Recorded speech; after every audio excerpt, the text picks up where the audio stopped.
All right. Welcome to another edition of the Journey to Freedom podcast. And I'm Dr. B. I am your host. And as always, so excited. I think we're right over almost about 250 episodes now. And it has just been just the last 3 years have just been a whirlwind. Dr. John, just as you think of, I guess, why I started. And when I went to this seminar, it was a guy named David Horsager, trusted leadership. And I've told this story for many folks that have heard me before, with a guy named Scott Lundeen, who's here in the Denver metro area. And he took me to his college roommate and his friend. And this guy named David Horsager is like one of the foremost, I guess, leaders in understanding trust. And how do you lead with trust and how trust? And he's written several books and bestsellers. And I said, okay, I'll go. I definitely got to trust. We got trust issues all over life. And so I go to the seminar and there's 500 people in the room. David's been one of our podcast guests that has just been fun. And there's 500 people that are in this room.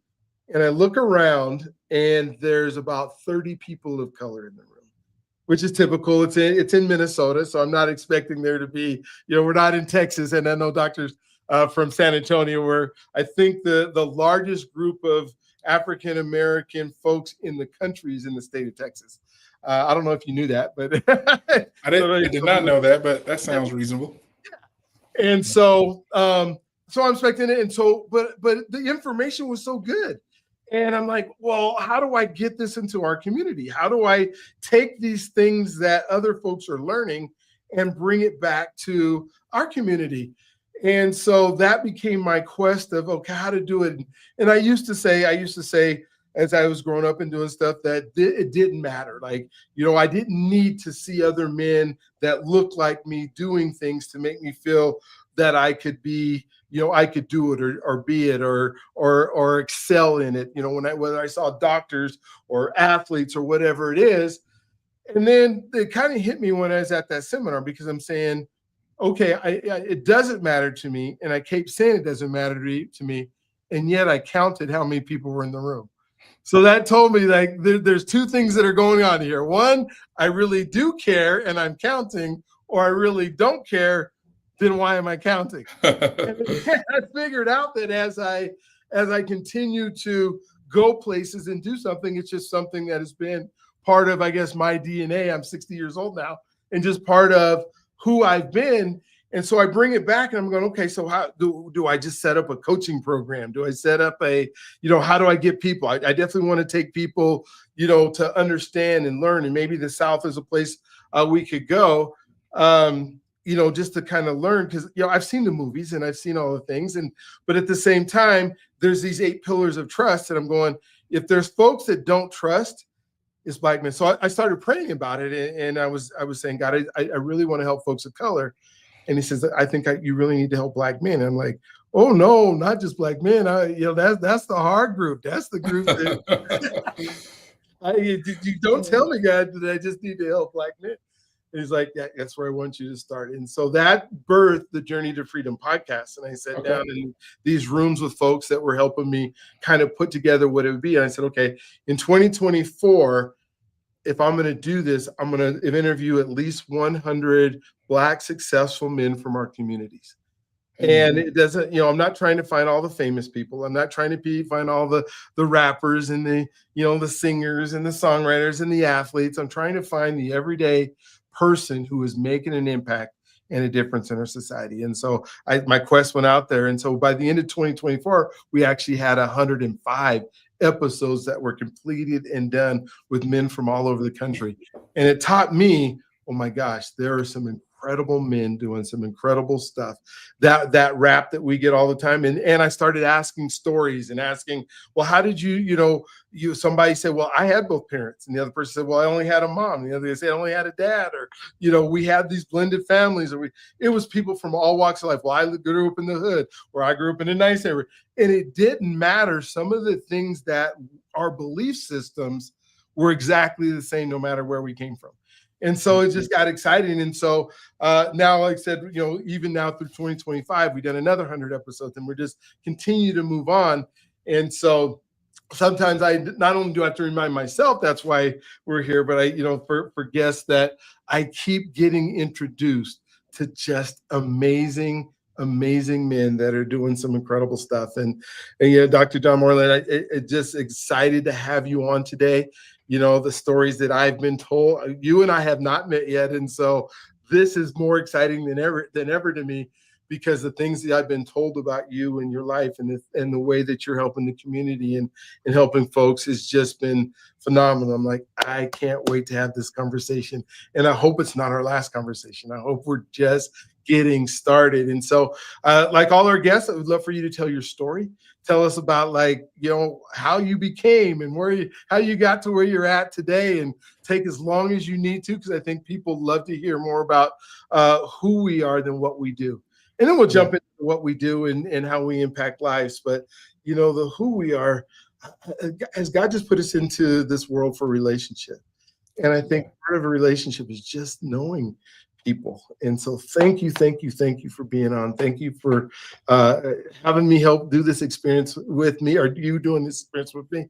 And at this point, please take the floor. Please tell us your story. I can't wait to hear it. And then we'll just chop it up after that. Yeah. Well, Dr. B, thanks for letting me be here and inviting me on. I appreciate that. It's an honor. Anytime you're invited to talk a little bit about your journey and maybe what's going on. So, as you said, my name is John Moreland. I am born and raised in San Antonio, Texas. Fun fact, I'm born the 9th of 9 children, and I am born number 94 of 94 grandchildren.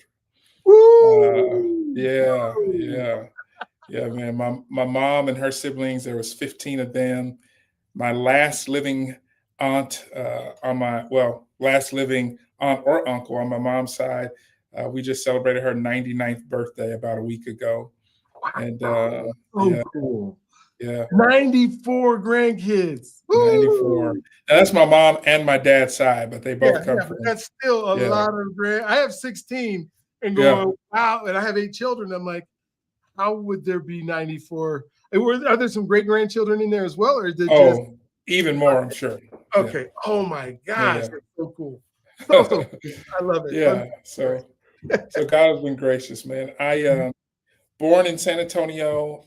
I knew at a very early age that God had called me to 2 things. One, I knew He'd called me to preaching ministry when I was 5 years old. Man, I used to preach to the cows and the cars and the trees and Big Daddy's chicken coop and anybody and I knew that He had put it in my heart to be a police officer, believe it or not. Okay. And that's kind of a part of my journey that I talk about as the story unfolds, and how God has used that in my life and my journey with race, and kind of what brought me to doctoral work and so on and so forth. So anyway, grew up San Antonio, graduated high school.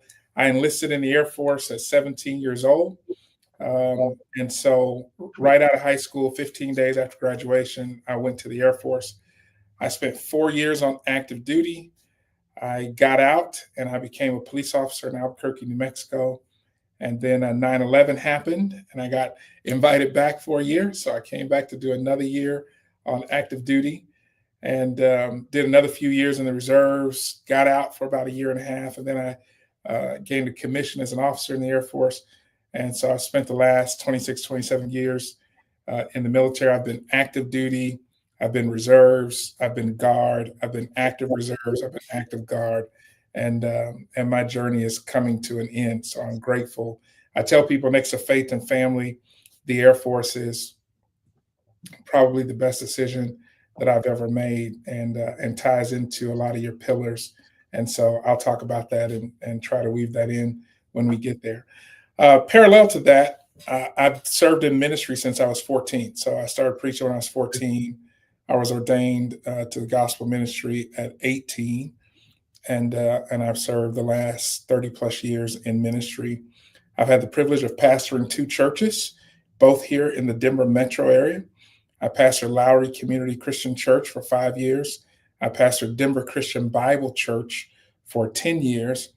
And a few years ago, I relinquished my pastorate and followed what I believe the Lord's called to be into academic ministry. So now I'm full time with Denver Seminary, where I get the privilege of serving as the senior director of advancement here at the seminary.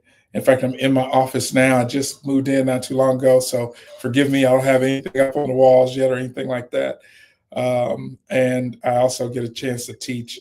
My doctorate in leadership, so I tend to teach in the practical disciplines, leadership, preaching, that kind of stuff. Probably a significant part of my journey is with race and ethnicity. And so I've had some pretty forming experiences around this, and that has created a big burden in my heart as relates to the racial and ethnic divide that we see in our country, in our society, in the world, historically, so on and so forth. And I look at that, and my heart has been to mend that. My heart has been to be the bridge, if you will, between a lot of these, or excuse me, across a lot of these ethnic and racial divides and conversations. And I think God has given me a platform to do that. So I consult in this area. I own a small consulting company. And then also here at the seminary, I think, by God's grace, and I say this in all humility, maybe my voice has been helpful in helping us understand this space and bridge some of the cultural communication gaps between Black and white. And I say that in air quotes. I recognize race and ethnicity is broader than Black and white. So a few years ago, I had an encounter when I was a young police officer, and I had an encounter with a white police officer who assaulted one of my prisoners. I intervened to stop this assault. So the George Floyd murder was very triggering for me because I lived that. I literally lived that. And so I intervened to stop this assault. And so I broke this thin blue line, right? I broke the thin blue line.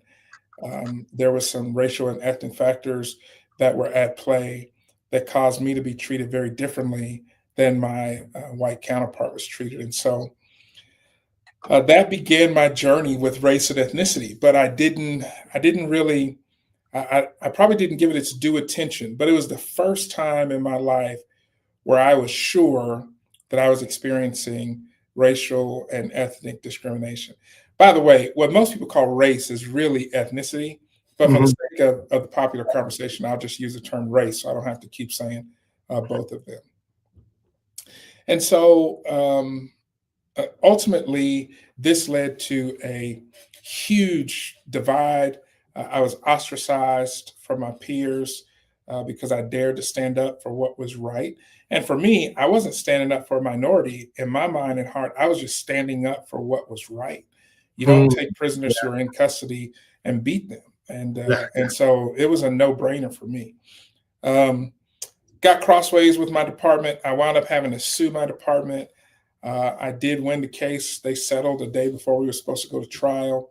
But that effectively ended my law enforcement career. I could have gone on to be a cop or a federal agent somewhere else, but I just didn't have it in my heart after that.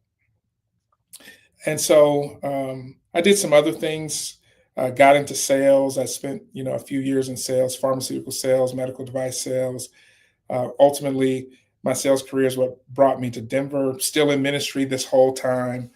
And after getting to Denver, about a year after I got here, I started pastoring my first church. 5 years later, I planted Denver Christian Bible Church. I attended, did all my seminary training here. I did a Master of Divinity at Golden Gate Baptist Theological Seminary, which is now Gateway Seminary. And I completed a doctoral ministry at Denver Seminary in leadership. And so that's a little bit about my academic journey, my ministry journey, my vocational journey. More important than all of that is my family. I'm married to Kenna.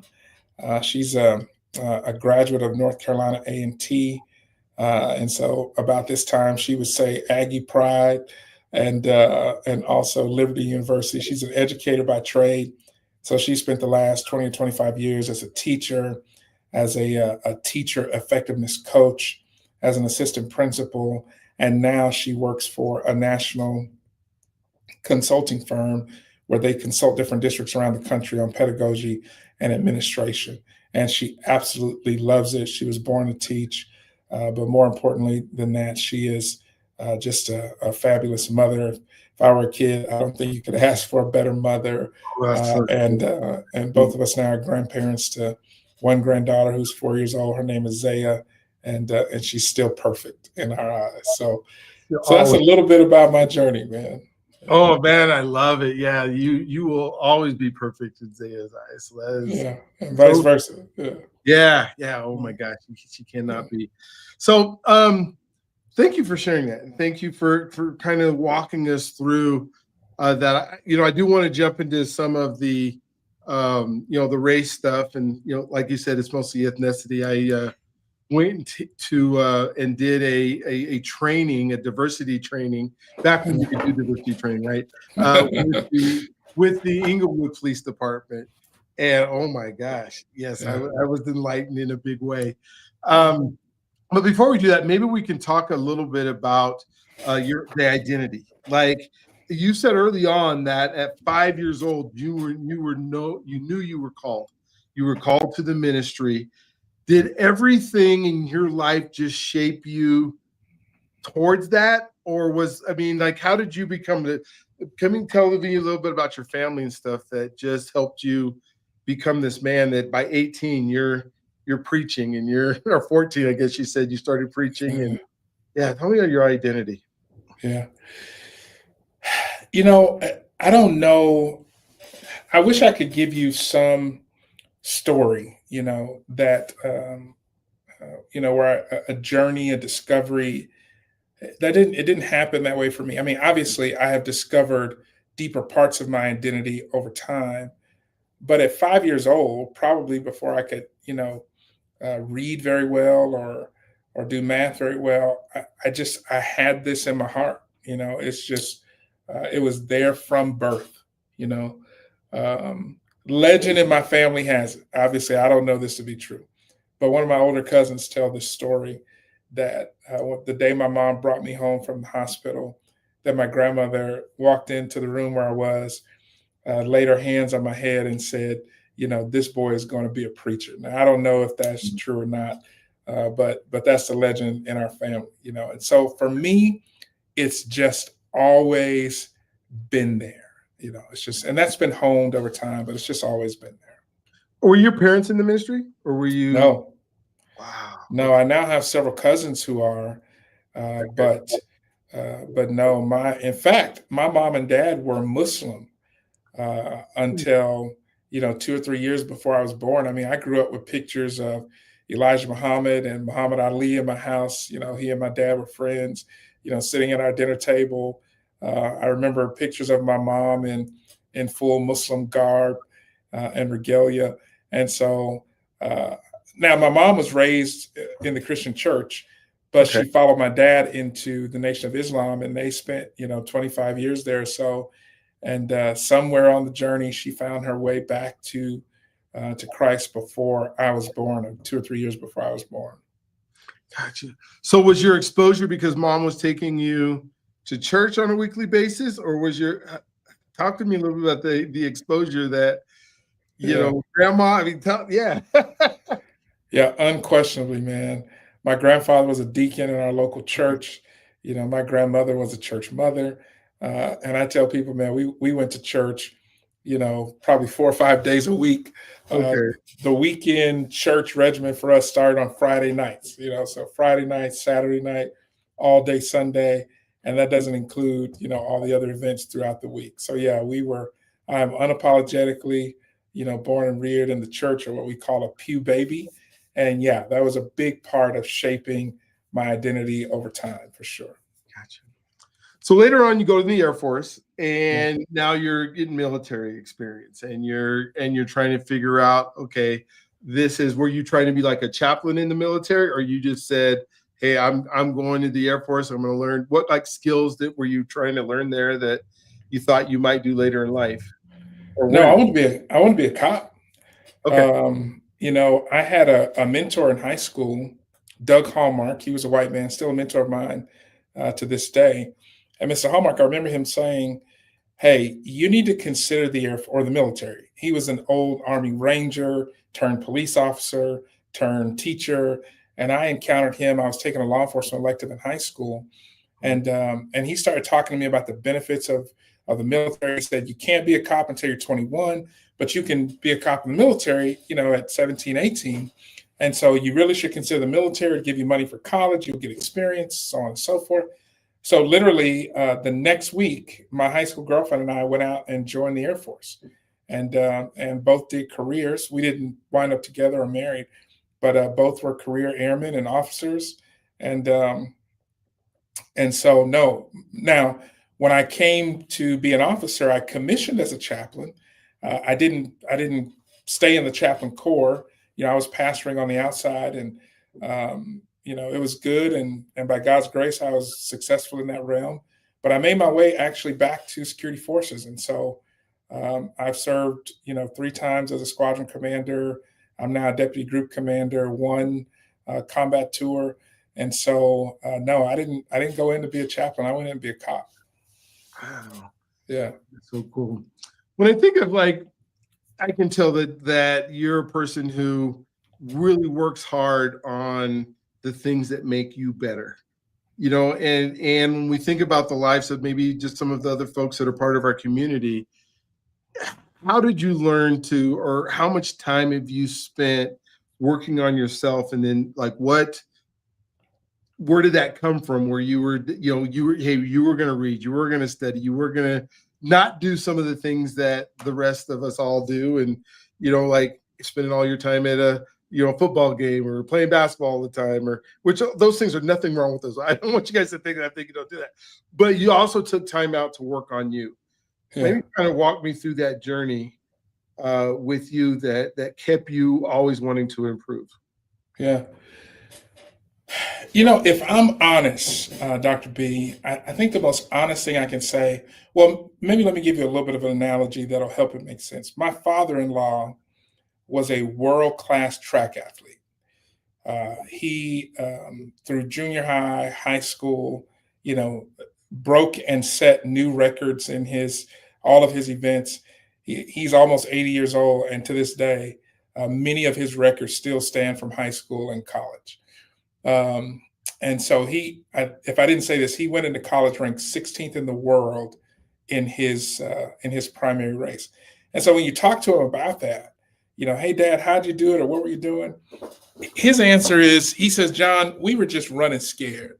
He said, man, we didn't know that we were setting records, or we didn't know that we were, making history or what have you. I mean, he was an Olympic contender.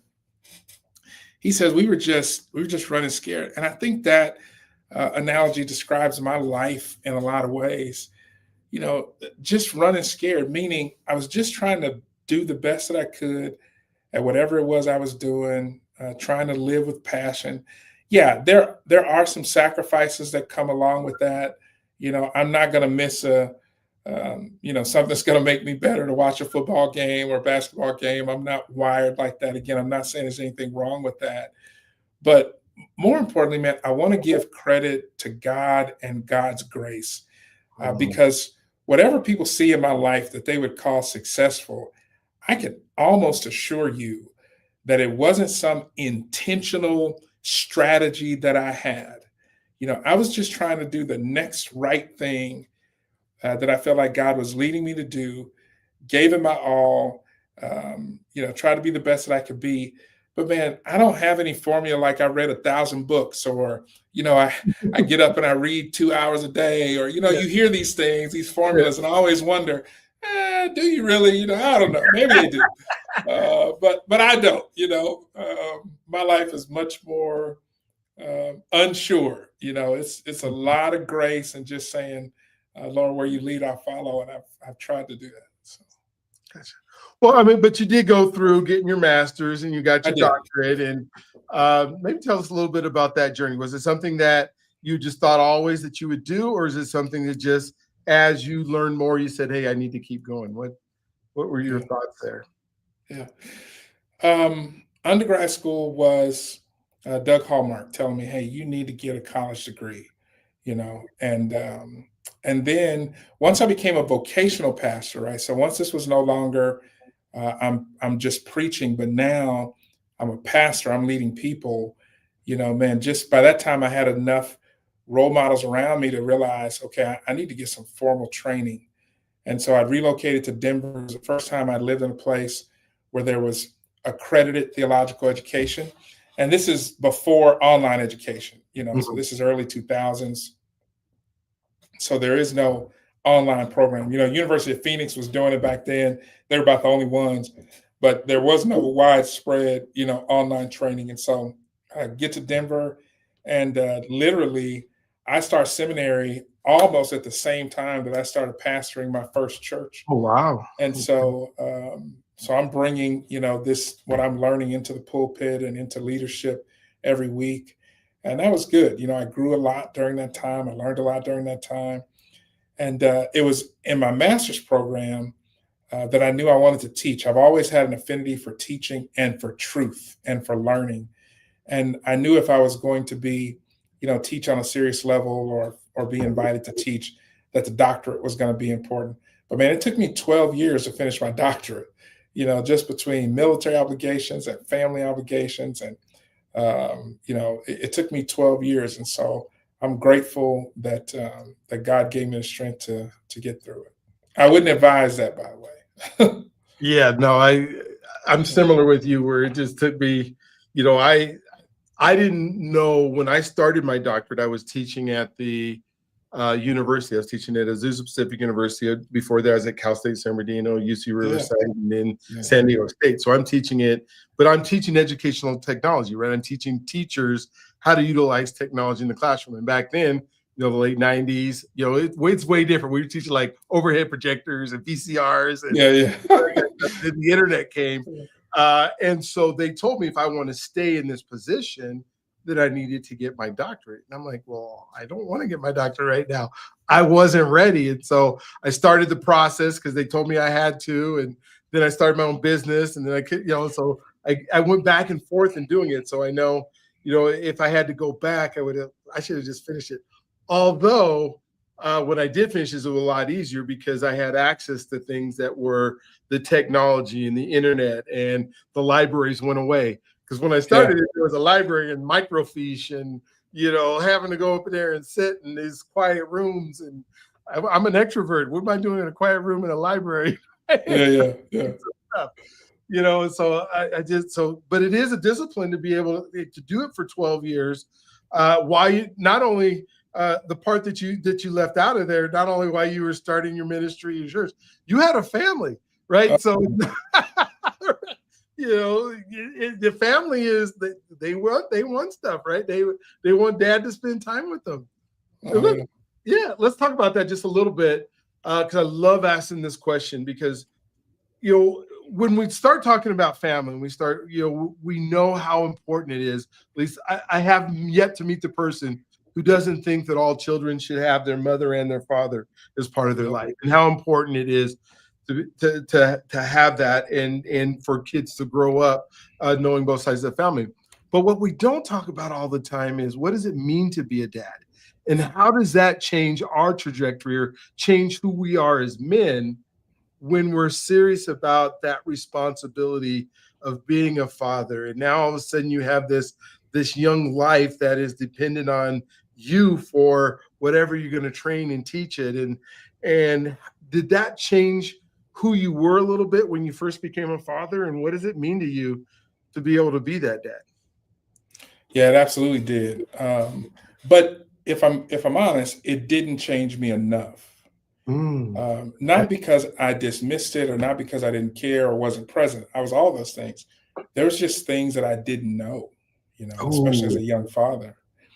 I had my first kid when I was 18.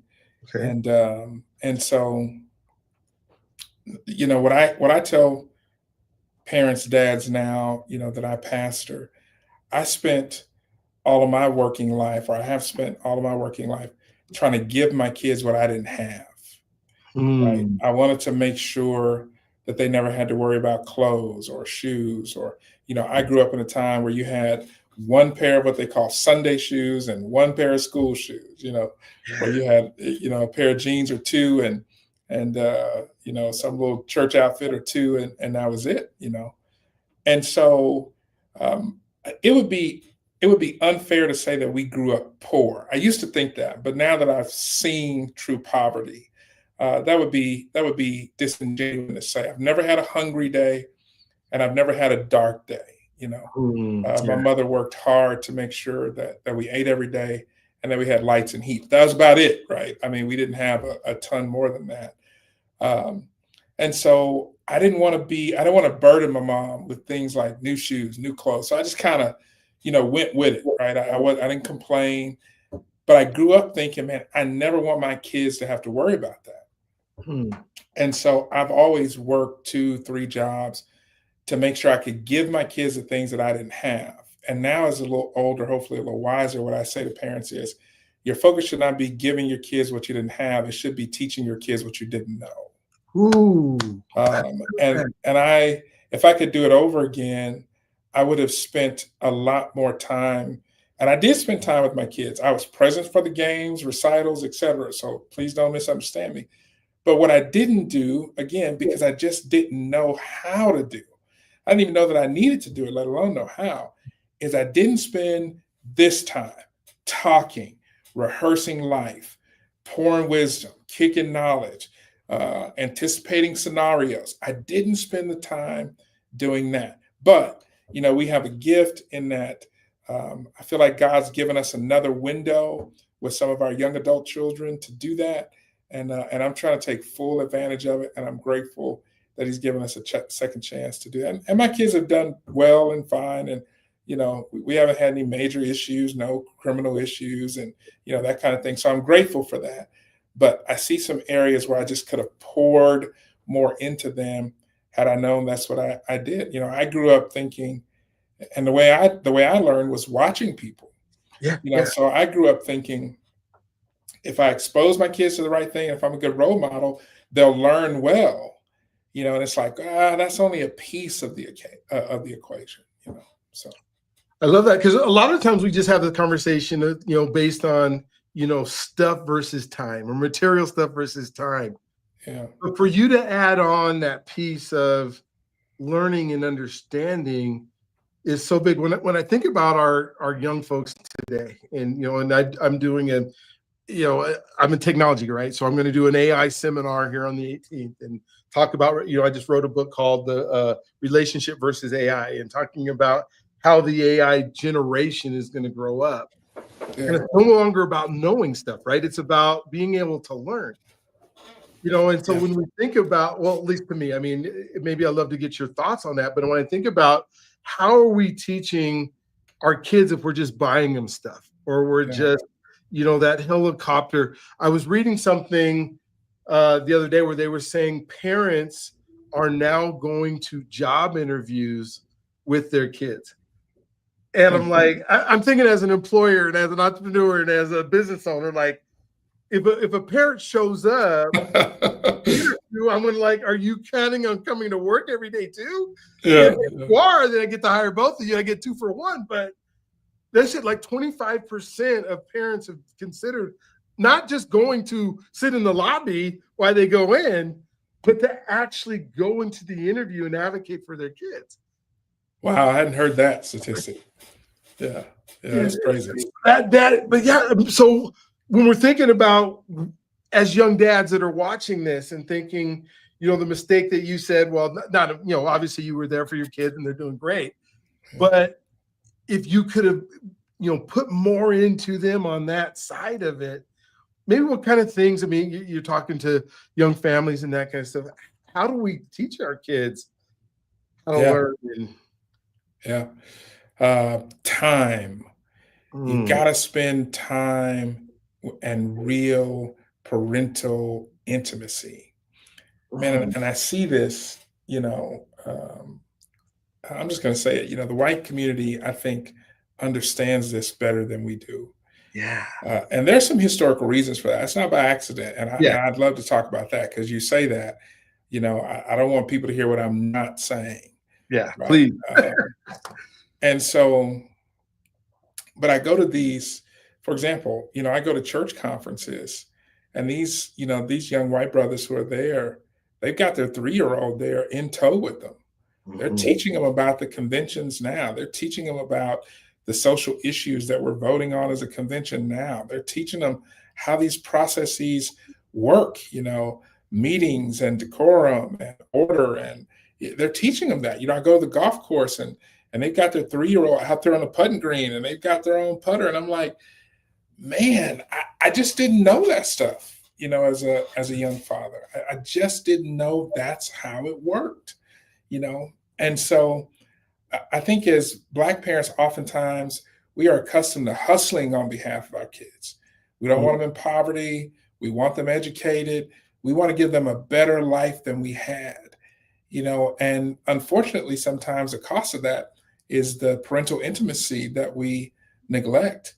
And so, man, my advice is, if brothers are listening, is to get your kids and spend time doing nothing, right? Cooking in the kitchen. If you're watching a football game, sit them down and explain it to them. If you're reading a book, give them a book to read while you're reading.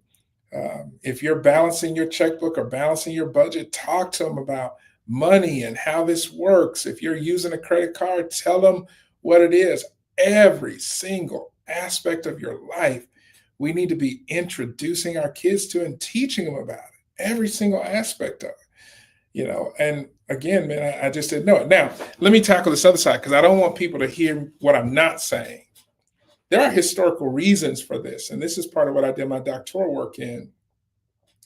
And there is a reality to the fact that some communities have been advantaged and others have been disadvantaged, right? And what happens is those habits, those behaviors that we have learned, we pass on inadvertently, ignorantly, unknowingly, good and bad. Everyone does it. Everyone does it, right? And so when we think about our community and the historical disadvantages that we've had, we've got to talk about the whole picture, right? Yeah. And I say this to people when I do consulting work. You can't talk about the state of the Black family unless you're willing to also talk about historically how Black families were sold and pillaged and ravaged and rummaged and disenfranchised and separate. Like, you got to talk about the entire picture, and that's kind of one of the foundational pieces for my work and my thinking around this is history.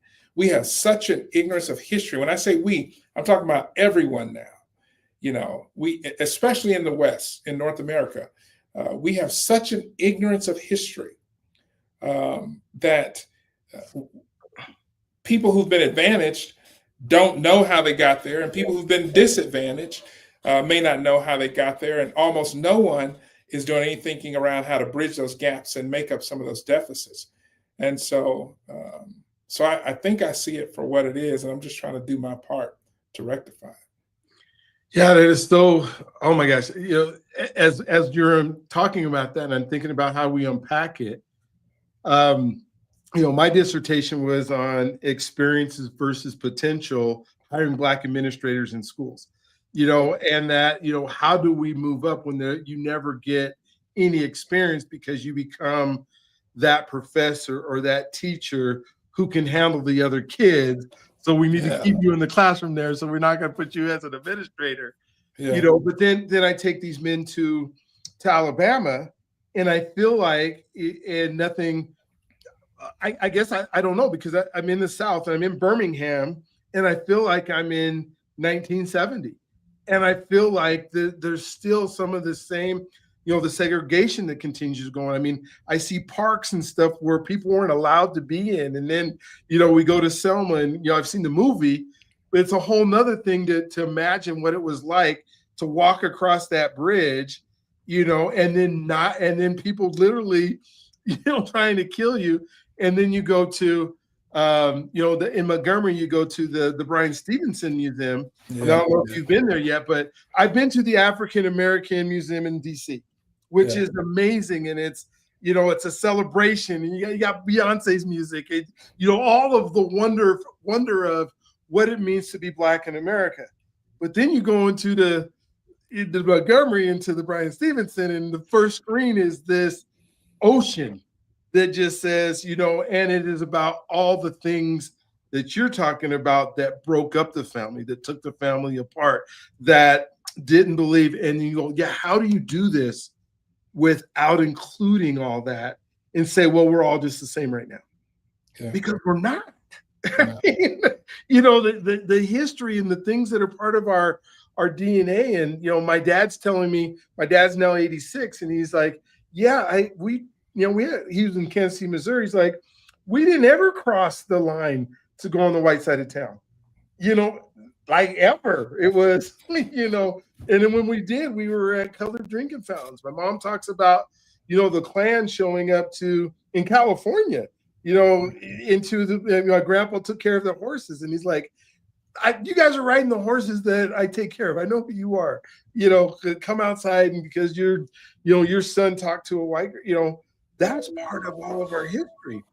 Yeah. So how do you reconcile that? I mean, you're a police officer, and I talked about, the police officers that I went to train, and, they're talking about, well, we're not going to go into, they're saying, well, I hate going to this Section 8, section of houses. It's just too many minorities in there. And I'm like, this is like 2022. What? Yeah. Yeah. And this is your belief system. So how do you reconcile that with what we hear now, especially with all the diversity stuff and all the things that we're hearing, taking books and stuff out of classrooms, and, give me your thoughts. Yeah. No, I think this is good, man. I think my short answer to how do you reconcile it is, I don't know. I don't know that I've cracked that code yet, but I will tell you how I approach it. Okay. And that is, there are people who live on either extreme of this argument. I say, let's just say, for the sake of conversation, 10 to 15%, you're not going to change their mind one way or the other.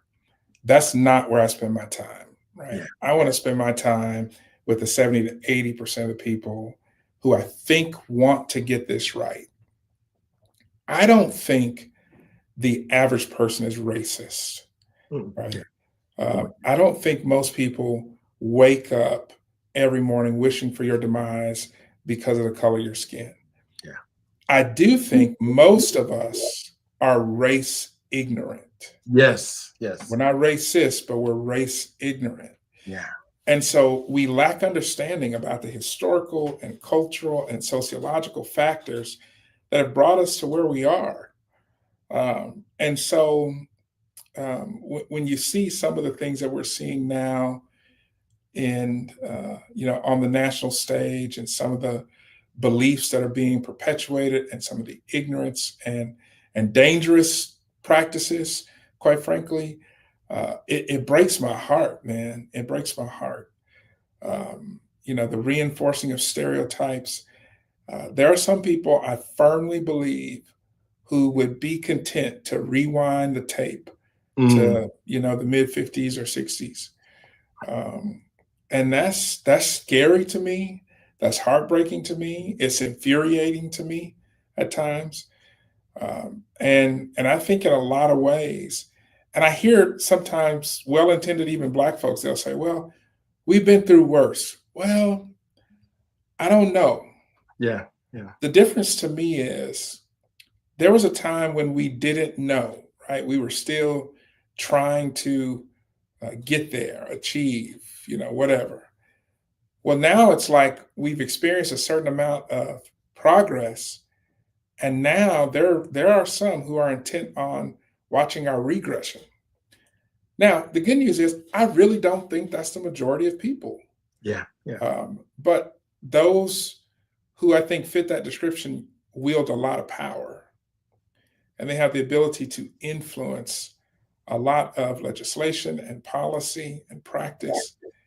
And that's bothersome to me, man. I think we're living in a time where everyone, because of some of the role models that we see, has been given permission to be their worst self. and I just refuse to give into that. Yeah. Especially, I'm trying to be the last, little bit. I've really said I'm going to be really intentional about not leaning into that. I'm going to be who I am in Christ. I'm going to try to love people well. I'm going to educate people. Now, don't get me wrong. Uh, One thing that I do now is I will challenge the stereotypes. I will challenge ignorance. I will challenge bad behavior. I will challenge disrespect, in a godly way. But I refuse to give in to hate. I refuse to give in to bigotry. I refuse to I refuse to give that back to anyone who, in their ignorance, chooses to give that to me. I just won't do it. Yeah, that is so cool. When I think about, and as I'm traveling back, into the South, or I'm traveling to the North, or into Texas, or whatever, and I see the modern day church, and I see, as I go in, I'm a chaplain over at the Spalding Rehab Center, and so I get to do my 20 hours a month of just listening to people, and I love it to death. It's just, it's like it's my downtime. But then at the same time, I started hearing like how religion becomes more important than relationship, and all the things that have been done in the name of religion in the history of time, right? Yeah. Not based on faith. How, as a pastor, how as uh, a doctor that works in divinity and works at seminary, and now is starting to deal with this internet thing that has these algorithms that pull people in directions that could take them away from a relationship with God. I mean, just because of just the algorithms themselves. How are you dealing with that? What are some things that you're doing or teaching that is helping us with that relationship? Relationship with one another or with God? Both, I guess I would say. Yeah. I think one of the first things people need to understand is most of the stuff they see on the internet is not real. It is propaganda. Woo! It is not real. And I know this for an absolute fact, right? I know that there are countries, our adversaries, who have uh, plans to divide America from within using the internet, and that's all open source information. You can find that in a lot of different credible places. So we have to understand that there is intentionality behind this, um, for a lot of different reasons, most of which are not positive for us, as colleagues and friends and brothers who have to work together and live together and shop together, right? Like, there are people in this world, both in this country and outside of it, who have a vested interest in pitting us against one another. We have to understand that the internet is, by and large, fantasy land, by and large. And so people have to take it upon themselves to be responsible stewards of information, right? Okay. To find true information in places where they're interested, or around subjects that they're interested in. To not pass along things that aren't credible, to fact check for themselves, so on and so forth. Like, there's some responsibility that we bear in this. Otherwise, we're just like a bunch of sheep, being led to the slaughter, man, with one another. It's ridiculous. And so that's part of it. And then, yeah, I think with every good thing, there's a shadow side to it, right? So the internet allows for the gospel to be spread further, faster. But the shadow side to that is it also allows for, clown behavior to be spread further, faster, man. And it's like, any simpleton with a microphone, we want to title a bishop or an apostle or a leader or a pastor. And that's one of the bad parts about the internet, is it makes the barrier of entry a lot lower into these places that really matter, and some of which have eternal consequence. Yeah, and it just seems like we attack, or as a society, we attack, and it's probably the enemy and everything else that's part of what runs our planet. But it just seems the more that you find folks that are doing good, the more attacks and the faster they attack them, and the more. I Yeah. mean, how do we guard ourselves, or you know, I know it's in learning and finding these credible, but it seems to be so hard. Somebody asked me the other day, like, watching the news, just, when they were trying to give me a newspaper. And I'm like, nobody reads the newspaper. I haven't read the newspaper in 15, 20 years. And I don't watch newscasts because of the things, but I still have to get credible information, right? I still have to, have this relate. Yeah. Just your thoughts on that. Yeah. Go find it. Don't let it find you. Okay. Right. And what I mean by that is you're doing research on a subject, or you need to know, some information for one reason or another. Go where you can find credible information, do your own research, so on and so forth. When I say don't let it find you, and all of us are guilty of this, right? It's this thing right here, just mind numbing scrolling all day. We're not guarding our eyes. We're not guarding our ears. It's actually one of the things I'm working on. My family and I are, we have a Bible study every week, and this is one of the things that we're working on. Is just not doing that, not just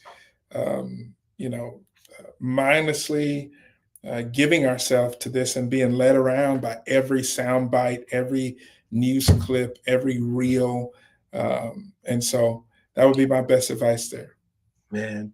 Well, if we get a chance, I mean, we don't have time in this podcast to be able to do it, but I started one called the Fireside Chat, and I would love to just sit down with you and this. Hey, what are 10 things that you guys are experiencing in your Bible study, or you're experiencing with your folks that you're talking to, that we could do to be very mindful?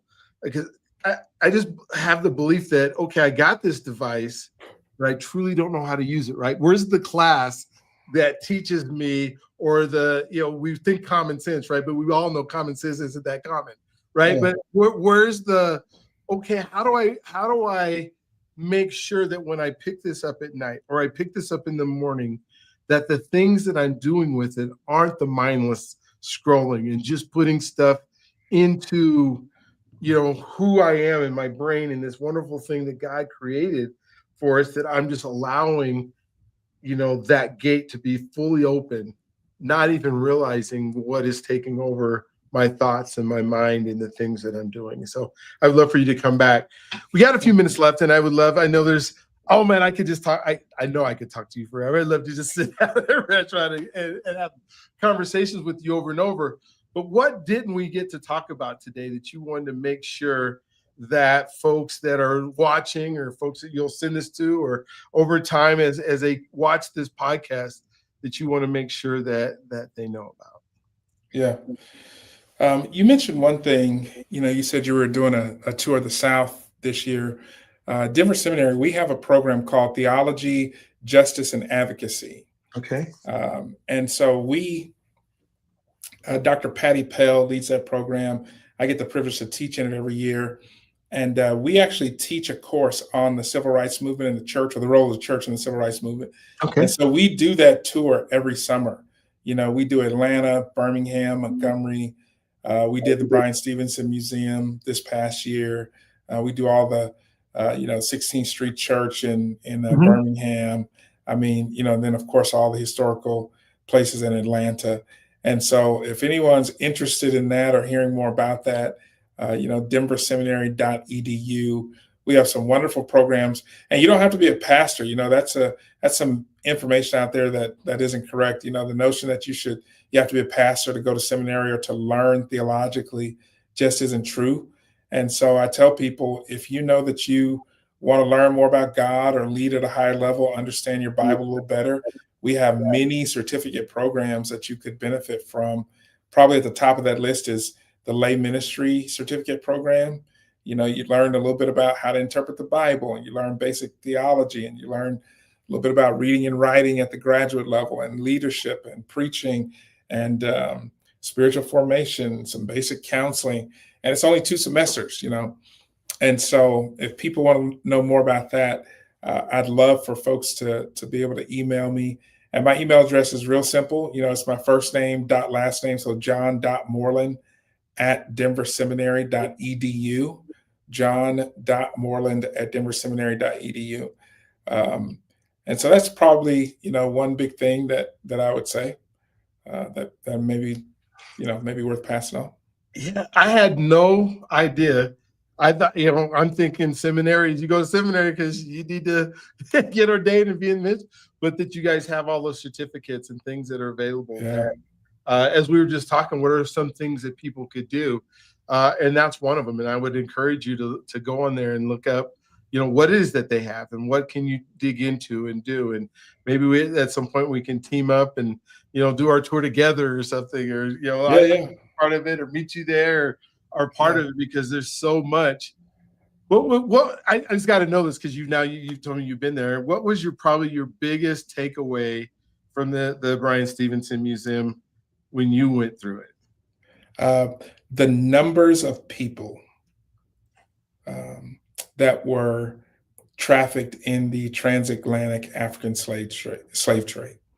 The numbers of people that were trafficked and the numbers of lives lost were probably my biggest takeaways.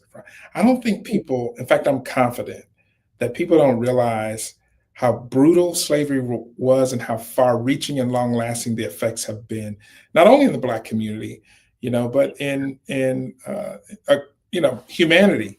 Dr. Joy DeGruy does a good work on this, has done good thinking around this in a work called Post-Traumatic Slave Syndrome. And she doesn't just talk about how slavery has affected Black people, but all of us. Mm-hmm. And so those were probably some of my big takeaways. Yeah, that's mine. The segregation signs were a big thing for me. My wife went through it with me. My wife's Hispanic, and where it said, no Mexicans, no Puerto Ricans, no, Negroes, allowed in this, and how that was mainstream. That was life for however long.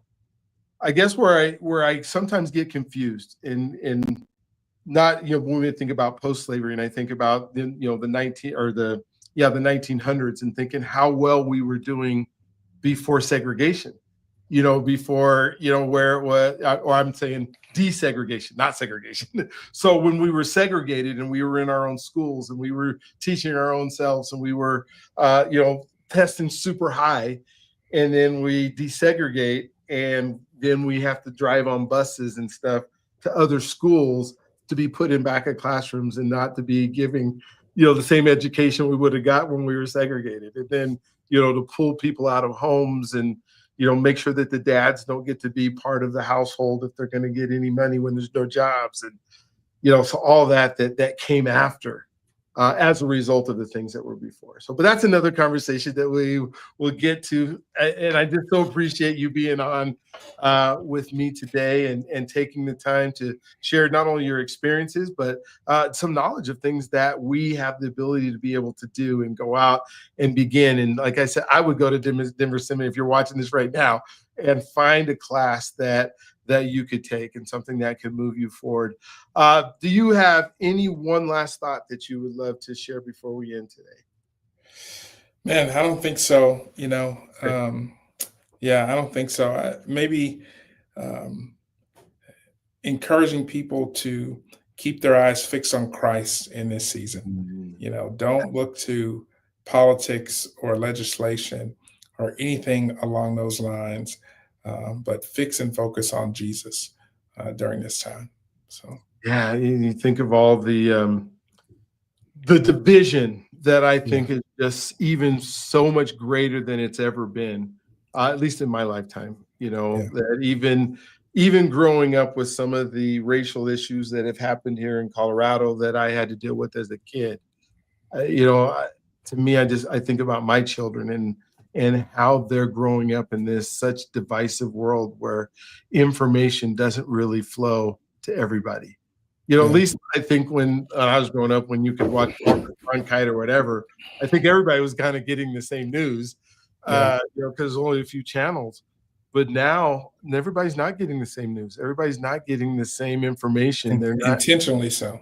Oh, absolutely. It's so intentional. And so it's a matter of, prayer. And then it's also like you were saying, is look for it instead of it looking for you.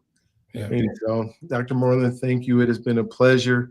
If this has been your first episode that you've ever watched, go ahead and hit the subscribe and notifications.